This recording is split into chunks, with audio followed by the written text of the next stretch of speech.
बहुत पुराने वक्तों की बात है। पूर्व की पहाड़ियों के नीचे बसे एक छोटे से गांव में सलीमुद्दीन नाम का एक ताजिर रहता था। उसकी पहली बीनी का इंतकाल हो चुका था और उसके पीछे रह गई थी दो बेटियां, रुकैया और हिना। रुकैया बड़ी थी, समझदार, सब्र करने वाली। हिना छोटी थी, मासूम, मगर दिल से बहुत गहरी। वक्त ने करवट ली, हालात ने मजबूर किया और सलीमुद्दीन ने दूसरी शादी कर ली। नई बीवी का नाम था नसीमा। शादी के कुछ ही महीनों बाद सलीमुद्दीन तिजारत के सिलसिले में दूर शहर चला गया और अपनी दोनों बेटियों को नसीमा के हवाले कर गया। जैसे ही बाप घर से गया, नसीमा का असली चेहरा सामने आ गया। अब तुम दोनों मेरी रहम पर हो, जो कहूंगी वही करोगी। सुबह से लेकर रात तक काम, बर्तन, झाड़ू, पानी भरना, लकड़ी काटना और खाने में सूखी रोटी। अगर कभी हिना थक कर बैठ जाती तो नसीमा चीखती, नाटक मत करो, नाटक मत करो, नाटक मत करो। 3 साल गुजर गए। एक दिन खबर आई, सलीमुद्दीन वापस लौट रहे हैं। तिजारत का काफिला वापस आ रहा है, जिसमें आप दोनों के अब्बा भी आ रहे। सच में अब्बा वापस आ रहे हैं? हाँ, वो लौट रहे हैं। कितनी खुशी की बात है।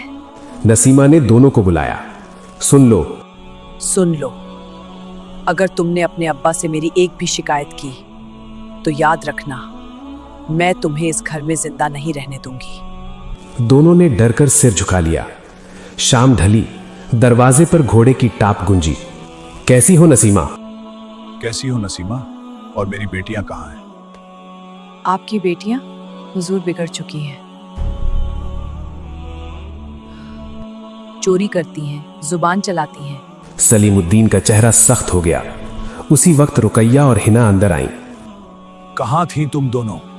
अब्बा जान, हम तो भेड़े चराने गए थे। झूठ! गलत फहमी की आग भड़क उठी।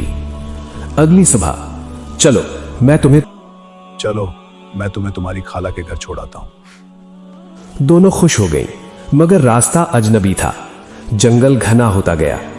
अब्बा जान, ये रास्ता खाला के घर नहीं जाता। मैं जानता हूँ, चुप रहो। थोड़ी दूर जाकर वो रुका।